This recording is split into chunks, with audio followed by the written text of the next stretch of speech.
فاتحہ.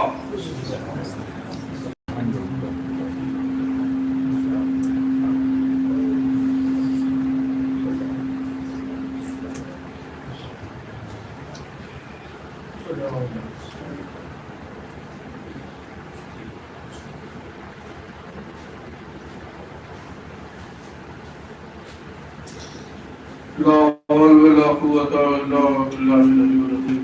أعوذ بالله من الشيطان الرجيم. بسم الله الرحمن الرحيم. الحمد لله رب العالمين. الصلاة والسلام على أشرف الأنبياء والمرسلين سيدنا ونبينا وشفيعنا وفي القاسم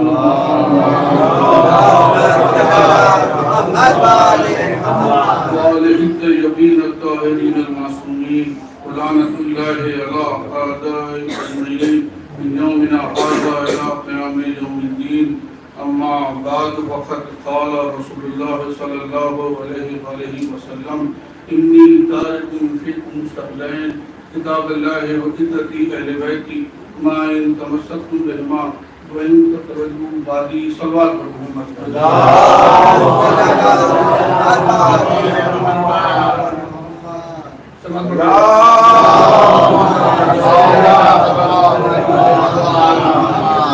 ایک اور سلام پڑھ لیجیے.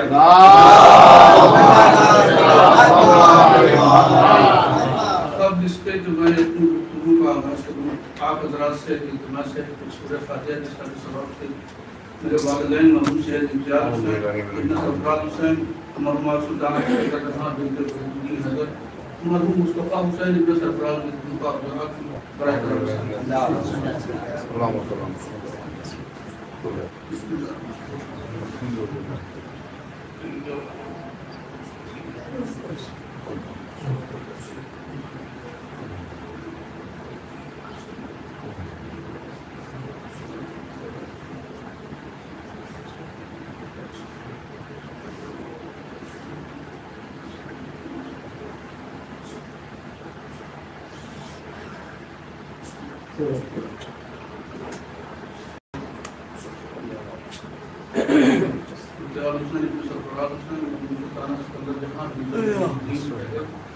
مصطفیٰ حسین ابن سرفراز حسین.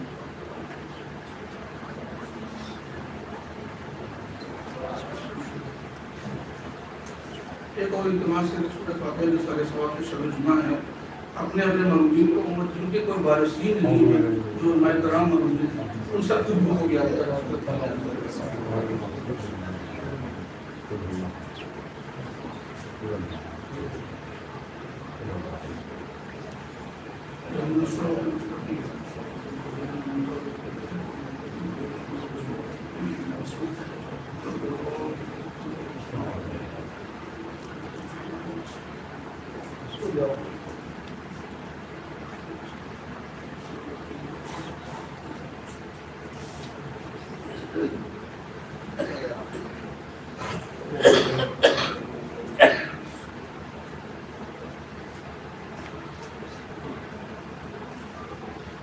سلوات کا ساتھ جلدی آپ کرا.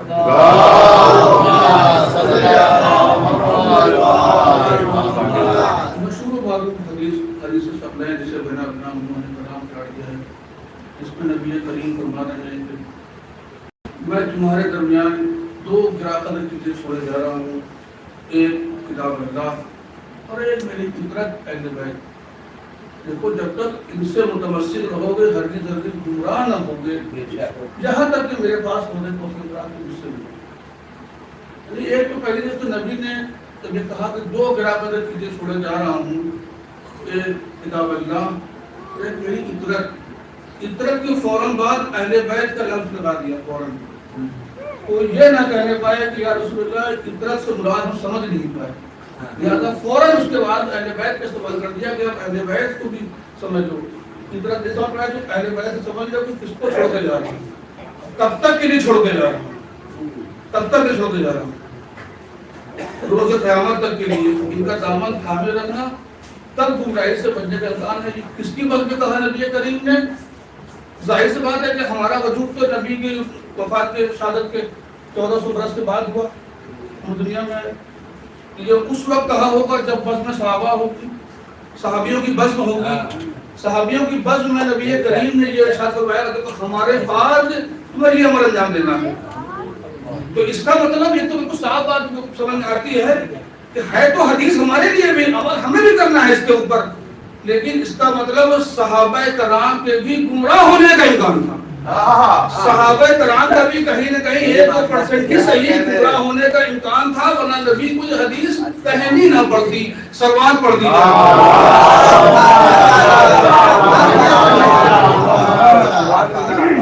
اب 3 طرح کے لوگ دنیا میں ملے، نبی کی اس حدیث کے بعد 3 طرح کے لوگ دنیا میں ملے۔ ایک وہ ملے جنہوں نے کتاب کو تو تھاما، اہل بیت کو چھوڑ دیا۔ ایک وہ ملے جنہوں نے اہل بیت کو تھاما اور کتاب کو چھوڑ دیا، اہل بیت کو تھاما اور کتاب کو انہوں نے فراموش کر دیا۔ ایک گروہ کو ملا جس نے کتاب کو بھی تھاما اور اہل بیت کو بھی تھاما۔ اب جو پہلا والا گروہ تھا جس نے صرف کتاب کو تھاما اور اہل بیت کو چھوڑ دیا، وہ گمراہی میں ہے، اس کا کوئی قابل قبول نہیں ہوگا۔ تو نبی فرمایا کہ دونوں کو تھام میں رکھنا، ورنہ تم گمراہ ہو جاؤ۔ ایک گروہ وہ ملا جس نے کتاب کو فراموش کر دیا، اہل بیت کو تھاما، وہ گروہ کوئی اور نہیں ہے، بڑے معذرت کے ساتھ بزرگوں سے معذرت، بچوں کو یاد کر دوں، وہ گروہ ہم آپ میں سے ہی ہیں۔ کچھ لوگ، میں سب کو نہیں کہہ رہا ہوں، کیوں اہل بیت کو تو اتنا تھاما ماشاءاللہ سے کہ پوری رات ہم نے شب بیداری کر ڈالی، پوری رات مجلسیں کر لی، شب بیداری کر لی، نوحہ خوانی کر لیا، علم بھی اٹھا لیا، جلوس بھی اٹھا لیا، ذوالجلال کی زیارت بھی کر لی ہم نے، لیکن ہم نے اس کے بعد صبح کے وقت نماز نہیں پڑھی اور ہم نے قرآن کو تو صرف رمضان کے لیے رکھ لیا، صرف رمضان کے لیے، بڑی معذرت کے ساتھ صرف رمضان کے لیے رکھ لیا اور اس کو طاعت کی زینت بنا دیا۔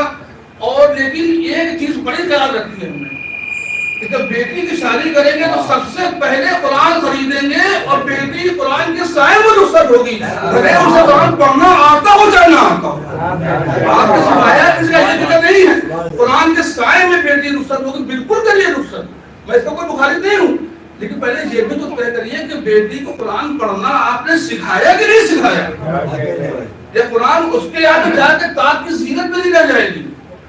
علماء کرام فرماتے ہیں، میں علماء کی موجودگی میں اپنے جو جملے کی اصلاح بھی چاہتا ہوں، تائید بھی چاہتا ہوں میں، علماء کہتے ہیں قرآن کو کم سے کم روز ایک بار کھول کے تلاوت کریے، اس کی ایک بار کھولیے تلاوت کریے اس کی، ایک کم سے کم ایک پورا پارہ، نہ ایک پارہ صحیح، ایک سورہ، نہ ایک سورہ صحیح، کم سے کم 50 آیت، 50 آیت بھی نہ صحیح تو 10 آیت کم سے کم پڑھ لیجئے تاکہ قرآن کھلے، قرآن میدان محشر میں ہم سے شکایت نہ کریں، ہماری شکایت نہ کرتے پائے کہ میں نے گھر میں موجود تھی، طاعت کی زینت بنی رہی اور انہوں نے اس کو پڑھا بھی نہیں۔ 10 آیت کم سے کم 10 آیت پڑھنے کا مطلب کتنی دیر لگتی ہے؟ بہت تمام 12 سے 13 منٹ بہت بھر ہے، میں بہت زیادہ بتا رہا ہوں، 5-7 منٹ 10 منٹ سے اوپر نہیں رہے گا 10 آیت پڑھنے میں، لیکن اگر کھول کے پڑھا جائے گا، فوائد ابھی بتاؤں گا، ابھی جب آگے بات پہنچے گی تو اس میں بتاؤں گا کیا فائدہ ہے روز قرآن کو کھول کے پڑھنے کا۔ تو وہ جو کہ قرآن کو چھوڑ دیا، اہل بیت کو تھاما، وہ بھی گمراہ ہے۔ ایک وہ گروہ ہے جس نے اہل بیت کو تھاما اور قرآن کو بھی مضبوطی سے تھام کے رکھا، اور وہ کہاں تک جائے گا؟ قیامت تک جائے گا۔ وہی گروہ ہے جس کے لیے نبی نے کہا کہ یہ گمراہ نہیں ہوں گے، یہ وہ گروہ ہے۔ دنیا ہمیں کہتی ہے کہنے دیجئے کہ آپ کافر ہیں، آپ گمراہ ہو گئے، آپ کا ایمان خطرے میں ہے، کہہ رہے ہیں کہنے دیجئے، لیکن ان کے کہنے کا اثر کہاں تک جاتا ہے؟ نبی کریم صادق الامین ہے، کہہ دیا کہ ان کا دامن تھامو گے تو گمراہ نہیں ہوگے، ہم نے دامن تھاما، لیکن اس کے بعد دنیا کہہ رہی گمراہ ہے، کہنے کے لیے کوئی غم نہیں ہے۔ میدان محشر پہ جب دونوں آمنے سامنے ہوں گے، ہم نبی کے دامن پکڑ لیں گے، یا رسول اللہ آپ نے کہا تھا قرآن کو پکڑو اور اہل بیت کے دامن تھامو، گمراہ نہیں ہوگے، ہم نے تو ساری زندگی قرآن کو بھی تھاما، اہل بیت کو تھاما، یہ کہہ رہے ہیں گمراہ ہو گئے، آپ کافر ہیں۔ اب یا رسول اللہ بات بتائیے کیا سچ ہے؟ یا تو آپ نے خدا نے کہا کہ آپ نے عقل میں غلط کہا، یا تو یہ غلط ہے، اب وہاں حساب کتاب ہو جائے گا، لہذا ابھی مایوس نہ ہوئیے، وہاں جا کے حساب کتاب ہو جائے گا کہ کون صحیح ہے کون غلط ہے۔ بہتر ہی ہمیں، لیکن وہی صحیح ہے جس نے قرآن کو بھی تھاما اور اہل بیت بھی تھاما. سلوات پڑھ دیجیے آپ لوگ.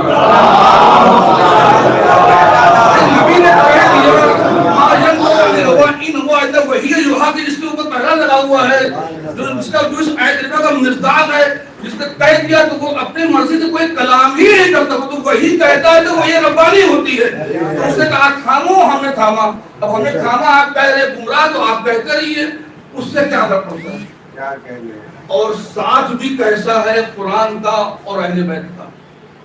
دیکھیے ایک چیز بڑے آسان سے لفظوں میں سمجھ لی جائے کہ ساتھ بھی انسان کا ہمیشہ، جو میرا یا کسی کا بھی ساتھ میں ہمیشہ اپنے ہم مزاج کے ساتھ ہوتا ہے. ہمیشہ دوستی کسی کی ہوگی، کسی کو پہچاننا ہے تو اس کے دوستوں کو دیکھ لیجئے، اس سے اندازہ لگا لیجیے کہ یہ شخص کس مزاج کا حامل ہے، کیا اندازہ رکھتا ہے. مثال کے طور پر میں اگر پڑھا لکھا ہوں تو دوستی میری پھر اسی پڑھے لکھے سے ہوگی. ایک عالم اور ایک جاہل کی دوستی زیادہ دن نہیں چلے گی، کم چلے گی. وجہ کیا ہے؟ عالم اور جاہل اگر ایک روم میں رہتے ہیں تو جاہل جو ہے وہ بات کرے گا، جہل کی بات کرے گا، اور عالم موٹی موٹی کتابیں لے کے مطالعے میں لگا رہے گا اور یہ اپنے جہل کی بات کرے گا. عالم ایک دن سن لے گا، 2 دن سن لے گا، تیسرے دن کہے گا بھائی ایسا ہے کہ روم الگ کر لو، تم الگ ہم الگ، کیونکہ پریشانی تم کو بھی ہو رہی ہے، میں مطالعہ کرتا ہوں تو اپنی باتیں کرتا ہوں، کوئی بات کو سننے والا یہاں پر نہیں ہے، تو زیادہ دقت تمہیں بھی ہے ہمیں بھی ہے. ساتھ چھوٹ جائے گا، ساتھ چھوٹ جائے گا. امیر و غریب دو دوست ہیں، لیکن بہت دن ساتھ چلے گا نہیں. مثال دے دوں آپ کو، بہت آسان سے لفظوں مثال دے دوں. دونوں دوست ایک انجان شہر میں جا رہے تھے، انجان شہر میں جا رہے تھے، اتفاق سے ٹرین ایک ہی تھی، ایک ہی ڈبے میں تھے، ایک ہی کوچ میں تھے، ہم لوگ آمنے سامنے بیٹھے ہوئے تھے، اور دونوں کو وہاں جا کے کچھ کام تھا، رکنا تھا وہاں پر. اب انجان شہر میں دونوں دوست پہنچے تو راستے میں تو خوب اچھا ہمارا ان کا جو ہے تال میل رہا. اس کے بعد جب پہنچے، اب دونوں تھکے ہوئے، دونوں کو آرام گاہ پہ چاہیے، تھوڑا آرام کریں رات کے، اس کے بعد اگلے دن اپنا کاروبار کریں. دیکھیں جس کام سے آئے جس مقصد سے آئے. اب امیر جب اترا اسٹیشن پر تو اسے چاہیے 5 اسٹار ہوٹل، اسے چاہیے 5 اسٹار ہوٹل، وہ ڈھونڈے گا، جائے گا وہاں آرام کرے گا. جو غریب بیچارہ وہ کہاں جائے گا؟ وہ تو کوئی معمولی سے مسافر خانے میں، خانے میں یا کسی لاج میں جا کے گر جائے گا، وہاں جا کے آرام کرے گا، وہاں گزر بسر کر لے گا. ساتھ یہاں سے ٹوٹ گیا، ساتھ یہاں سے ٹوٹ گیا. یہاں پر ساتھ اب ان کا نہیں رہے گا. یعنی امیر اور غریب کا ساتھ بھی چلنے والا نہیں ہے.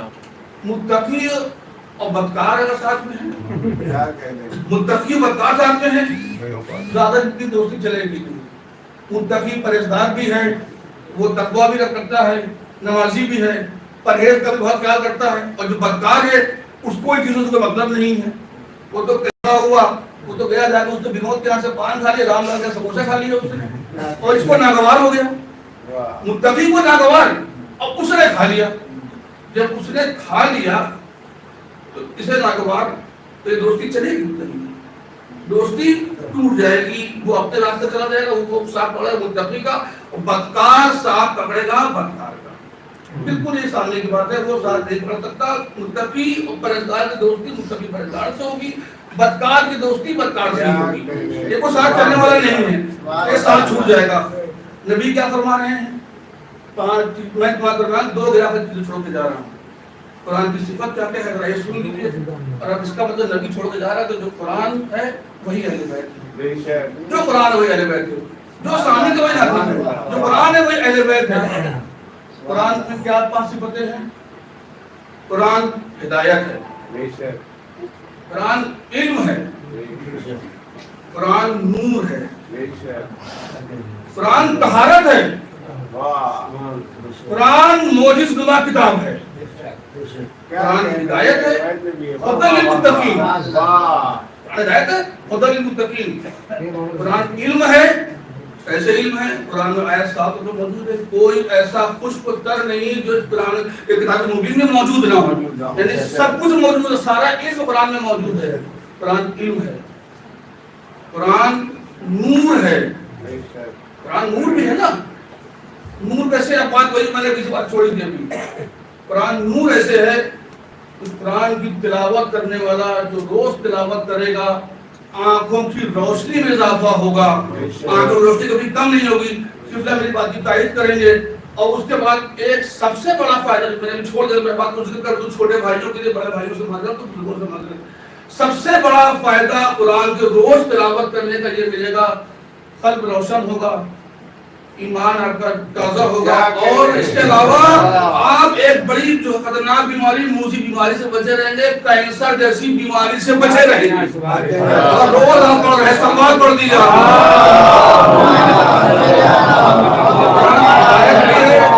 قرآن علم ہے, قرآن نور ہے, قرآن طہارت بھی ہے. قرآن کو نجس حالت اس کے حروف کو چھو نہیں سکتے آپ, حرام ہے. قرآن معجزہ کتاب ہے, یہ بتانے کی ضرورت تو نہیں ہے کہ قرآن کتاب معجزہ ہے, نبی کی خط پر اتری پوری کتاب معجزہ ہے. اب آ جائیے اہل بیت کی طرف. جو قرآن ہے وہی اہل بیت ہے, یہ ہدایت ہے. خدا المتقین, یہ متقین کی ہدایت ہے. اہل بیت کیا ہے؟ رسول خدا کی حدیث, ان الحسین مصباح الہدی و سفینۃ النجات. میرا حسین ہدایت کا چراغ ہے اور نجات کی کشتی ہے. تو اب یہ نبی کی حدیث سے اور یاد کر لیجیے, اولنا محمد کو, اوسطنا محمد کو, آخرنا محمد کو, کلنا محمد. صلوات پڑھ دیجیے آپ.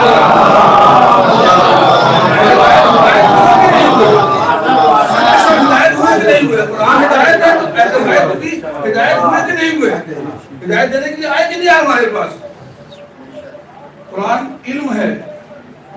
اہل بیت کے اقوال سنیے, مولا کائنات کے, سلونی سلونی قبل ان تخدونی, پوچھ لو جو کچھ پوچھنا ہو مجھ سے پوچھ لو قبل اس کے بعد درمیان سے چلا دوں. میں زمین سے زیادہ آسمان کی راہوں کو جانتا ہوں, میں زمین سے زیادہ آسمان کی راہوں کو جانتا ہوں. اس کا مطلب یہ بات پوچھو ان سے, سب کچھ ان کے پاس علم ہے. اور صرف مولا کائنات کے پاس نہیں ہے, جو علم مولا کائنات کے پاس ہے وہی امام حسن کے پاس ہے, وہی امام حسین کے پاس ہے, وہی ایک سے ایک 12 تک ہے. پوچھ لو, ان کو یہ کہنے ضرورت نہیں کہ پوچھ کے بتائیں گے, کل بتائیں گے, کتاب دے کے بتائیں گے. ان سے جب پوچھا گیا, جہاں پوچھا گیا, کس کو پوچھا گیا, اسی کو فوراً سوال کا جواب ملتا ہے. سوال پڑھ لیا آپ نے.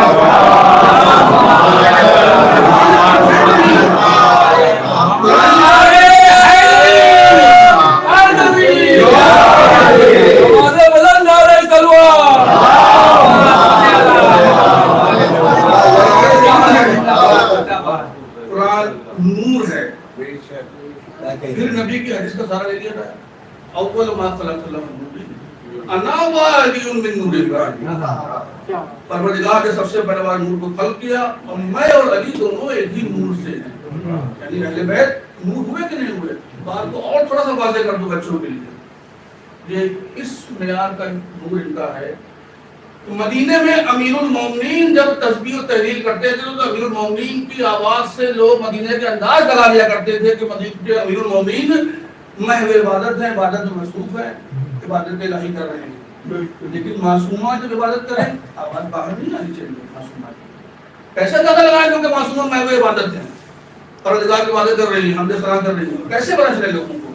تو مدینے میں جب بیت الشریف میں جناب سیدہ عبادت کرتی تھی, تسبیح و تحلیل کی آواز باہر نہیں آنی چاہیے, لیکن پیشانی سے اٹھنے والا نور کی شعاعیں جب آتی تھی آپ پر چلتی تھی, باہر نکلتی تو لوگ اندازہ لگا دیا کرتے تھے یہ نور جناب سیدہ کی پیشانی سے اٹھنے والا نور ہے, اور بیوی اس کا مطلب محو عبادت ہے. یہ ہے اہل بیت جو نور بھی ہے. سوال پڑھ دیجیے.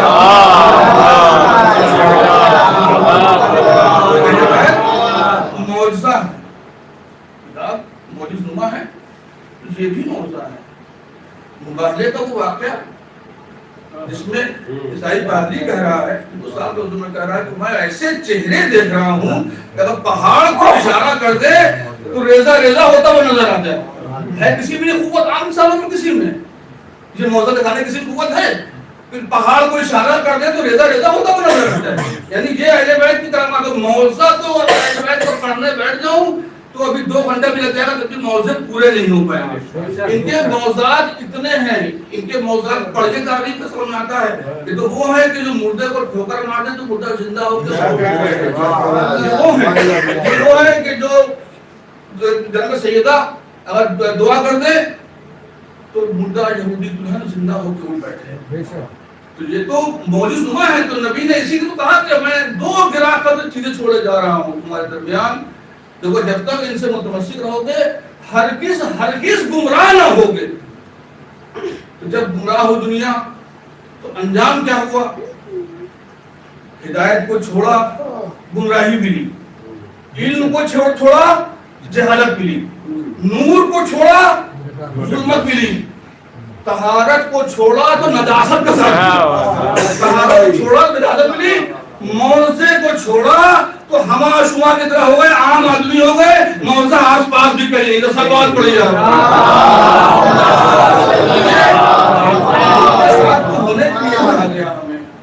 جب ان کا ساتھ چھوڑ دیا تو گمراہی، اور دنیا نے جو ساتھ چھوڑا تب تو تاج کی لالچ میں، جاہ و حشم کے لیے، ثروت مال کے لیے، درہم و دینار کے لیے ان کا ساتھ چھوڑا. انجام بڑا خطرناک.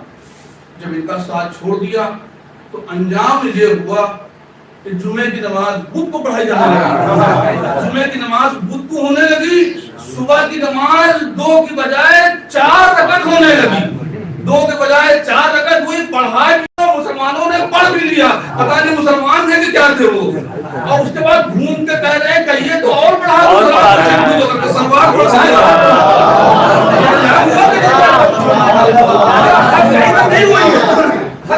نہیں ہوئی ہے. کنیز کو خود کو جناب جو ہے شراب کے نشے میں دھوت پڑے تھے، کنیز کو علماء کا لباس پہنا کے بھیج دیا کہ جاؤ نماز جماعت کے فرائض کو انجام دو. کنیز آئے، اس نے پڑھایا، مسلمانوں نے پڑھ بھی لیا. کمال تو یہ ہے کہ پڑھ بھی لیا. پڑھنے والے کیسے تھے، وہ پڑھانے والے کیسی تھی؟ وہ پڑھنے والے ان سے بڑے بڑے کمال تھے. سلوات پڑھ دیا. گمراہی ایسے تھوڑی ہوئی. جب نے چھوڑا آپ نے دامن اہل بیت کو اور قرآن کو چھوڑا آپ نے تو گمراہی کی طرف چلے گئے. اگر ساما ہوتا ہے کپڑا ہوتا ہے تو یہ لوگ جب انہیں چھوڑا تو گمراہ ہوئے. ایک مثال بالکل سیدھی سی مثال، دنیا کی مثال دے دوں، بات اور اچھے سے بچوں کے ذہن میں ہے کہ اس کے بعد انشاءاللہ اور اپنے مسائل کے لحاظ بھول جائے سے 20 منٹ سے خدمت ہو گیا. مجھے سلوات کا سہارا دے دیا.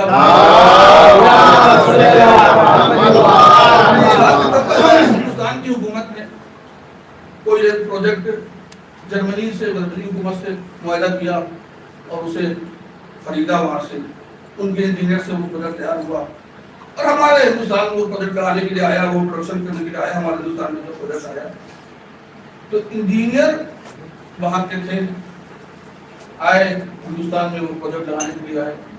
آ کے انہوں نے اس پروجیکٹ کو ہندوستان میں لگایا. لگانے کے بعد انہوں نے اس پروجیکٹ کو چالو بھی کیا.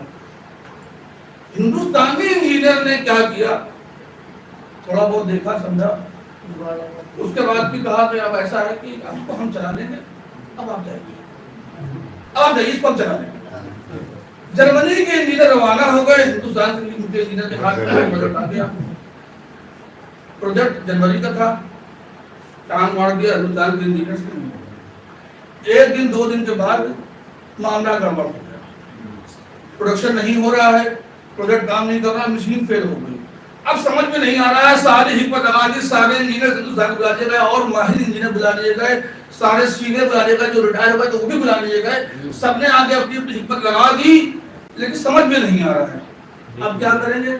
اب جہاں کا پروجیکٹ تھا وہیں کے لوگ ہیں پروجیکٹ تو وہ آ کے اسے دیتے ہیں.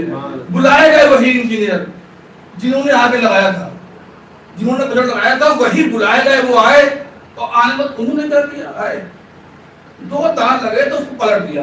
بولے یہ آپ نے پازیٹیو کو مائنر کو مائنر کرتی ہے، نیگیٹیو کو پازیٹیو کر دیا آپ نے. انہوں نے 2 تار کو پلٹ دیا اور پروڈکشن پھر چل پڑا. دونوں تار کو ذرا سے پلٹا اور پروڈکشن پھر چل پڑا، مشین پھر چل گئی. تو اس سے کیا پتا چلا ہمیں کہ دین جہاں کا ہے وہیں کے لوگوں سے آپریٹ ہوگا. دین جہاں کا ہے وہی والوں سے آپریٹ ہوگا. اگر دنیا والے مداخلت کریں گے تو یہی انجام ہوگا کہ دین کامیاب نہیں ہوگا. اور جب پریشان ہوں گے مسائل تک پہ جائے گا، بلایا انہی کو جائے گا جہاں کا دین ہے. وہ آئیں گے ذرا سے تیرے مسائل کو حل کر کے چلے جائیں گے. سلوات پڑھ دیجیے.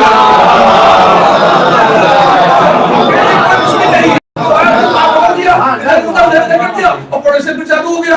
ایسے ہی دین کا آئے، آگے مسائل کو حل کیا اور کر کے چلے گئے. ان کی سمجھ میں نہیں نہیں آ رہا تھا، ان کی سمجھ میں نہیں آ رہا تھا. تو جہاں کا دین تھا وہی آ کے جب چلائے گا تو چلے گا. چلے گئے وہ چلے گئے انجینئر. اب انہوں نے سوچا کہ اب تو چالو ہو گیا پروڈکشن، پھر ہم چلائیں. ایک دن دو دن چلا پروڈکشن. اس کے بعد کیا ہوا کہ اب پروڈکشن کمزور ہو گیا، مشین سے وہ پروڈکشن نہیں کر پا رہا، وہ اسپیڈ سے کام نہیں ہو پا رہا ہے جیسا ہم چاہتے تھے. وہ کوالٹی نہیں آ پا رہی ہے کہ مارکیٹ میں جائے اور اس سے ہمیں اس کا آؤٹ پٹ ملے، ہمیں اس کی ریٹرننگ ملے. وہ کوالٹی نہیں آ پا رہی ہے. اب جب کوالٹی نہیں آ پا رہی ہے تو اسی پریشان ہوئے. نتیجہ کیا ہوا؟ جب کوالٹی نہیں آئی نتیجہ کیا ہوا کہ پروڈکشن خراب ہوا، مارکیٹ فیل ہو گیا اور غلط پیغام چلا گیا.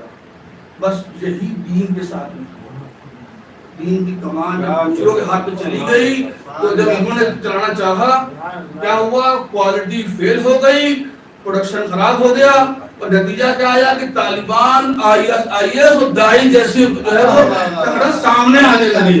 دین کنارے ہو گیا، یہ سامنے آنے لگے. یہ نتیجہ کیا ہوا؟ جب وہاں کا دین تھا چلایا کسی اور نے تو اس کا یہ انجام سامنے آیا. جہاں کا دین ہے جب وہاں والے چلائیں گے اس کو تب وہ دین کامیاب ہوگا. کہا کہ ان کو تھام کے رکھو.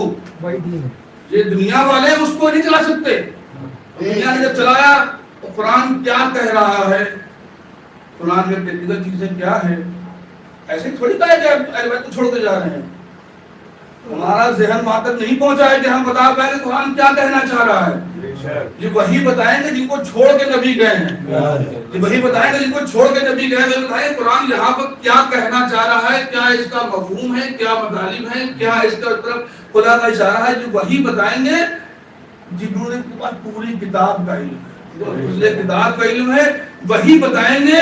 دنیا والے بھی جائیں گے تو انہی کے بعد جائیں گے پوچھنے. اب وقت نہیں ہے پڑھنا، میں تو واقعہ بیان کر دیتا لیکن وقت نہیں لہذا میں بات کو چھوڑ رہا ہوں. پھر موقع لگے گا تو انشاءاللہ واقعہ بھی بیان کر دوں گا. تو دین پتہ ہی چلا کہ جہاں پر دین ہے وہیں لوگ اس کو چلائیں گے. مگر ہمیں اور آپ کو دونوں کو مضبوطی سے تھام کے رکھنا ہے. صرف ایک سے کام نہیں چلے گا، دونوں کو مضبوطی سے تھام کے رکھنا ہے.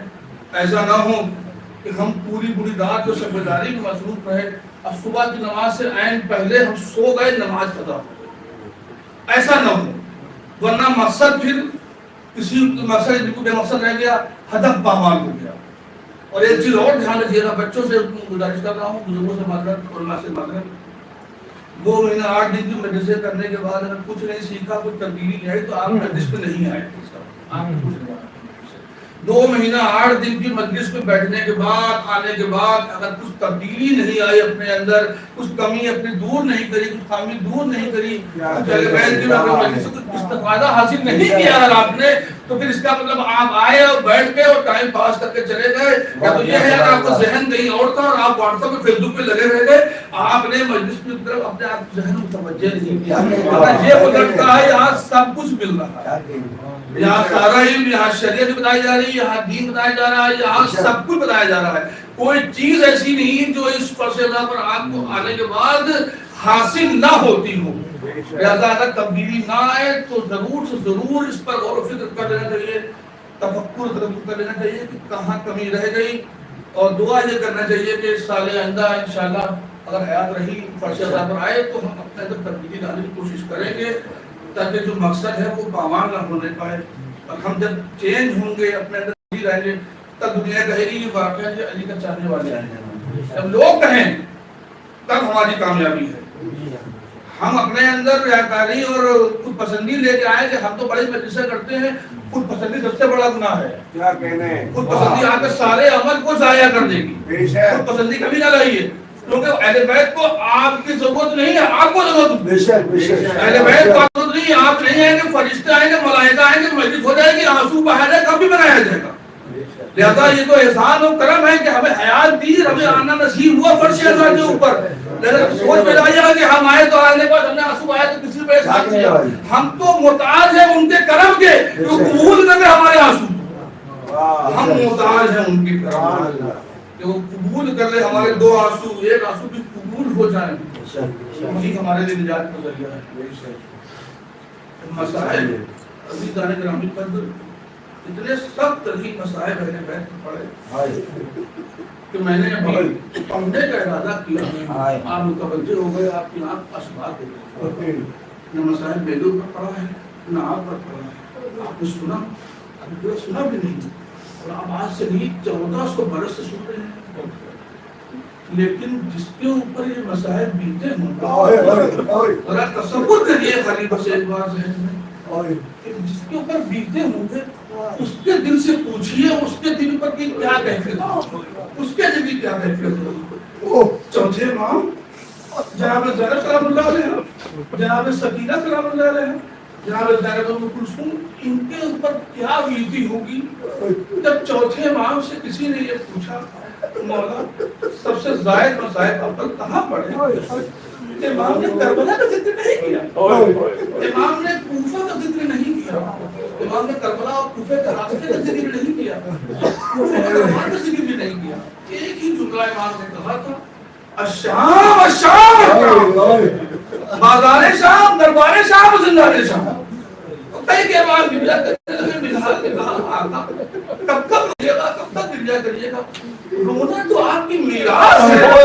چوتھے امام نے ایک ہی جملہ کہا منہال، بے شک رونا ہماری میراث ہے مگر تم نے انصاف سے کام نہیں دیا، منہال رونا میری میراث ہے مگر کیا ماں بہنوں کا لٹا قافلہ بھی ہماری میراث ہے، کیا ماں بہنوں کا لٹا قافلہ بھی ہماری میراث ہے۔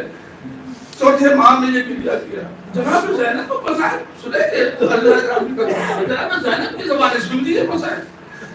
زندان شام میں ایک دن چوتھے امام نے کیا دیکھا، جناب زینب بیٹھ کے نماز ادا کر رہی ہے، انہوں نے سوال کر لیا امام نے آپ کو آج تک کبھی بیٹھ کے نماز پڑھتے نہیں دیکھا، یہ آپ بیٹھ کے نماز کیوں پڑھ رہی ہے؟ جناب زینب کا ایک حدیث سجاد یزید کی طرف سے اتنا مختصر کھانا پانی آتا ہے کہ میں بچوں کو دے دیتی ہوں، میں خود بھوکی رہ جاتی ہوں، تمہیں خود کہا بھی نہیں کہ میں کھڑے ہو کے نماز پڑھ سکوں، میں بیٹھ کے نماز پڑھتی ہوں۔ جناب زینب کے مسئلہ ہے، جناب زینب خود بیان کر رہی ہے، جناب سکینہ کے مسائل سنیں گے، 4 برس کی بچی جناب سکینہ، مسائل اتنا سنترین کہ تاریخ پر یہ تو ملا کربلا سے کوفہ اور کوفے سے شام تک کتنے تازیانے لگے، رخسار کا رنگ کتنی بار تبدیل ہوا، اور پیاس کب بجھی جناب سکینہ کی یہ تاریخ سے کہیں نہیں ملا۔ میں آ گیا اپنی منزل پر، جناب سکینہ کی پیاس کب بجھی یہ تاریخ میں کہیں نہیں ملا۔ جناب سکینہ اور اہل حرم زندان شام میں قید کر دیے گئے، اہل حرم قید کر دیے گئے۔ جناب سکینہ روز آ کے بیٹھ جاتی تھی، زندان میں بیٹھ جاتی تھی، اور شام کے وقت جب طائف کو دیکھتی تھی تو کہتی تھی پھوپھی اماں یہ طائف کہاں جا رہے ہیں؟ اے بیٹا یہ اپنے گھونسلوں میں جا رہے ہیں، اے بیٹا یہ اپنے آشیانے میں جا رہے ہیں۔ تو ایک سوال کرتی تھی پھوپھی اماں ہمیں کب جانا نصیب ہوگا؟ اب کیا جواب دے جناب زینب اور چوتھے امام کیا جواب دے؟ خاموش رہ جاتے تھے۔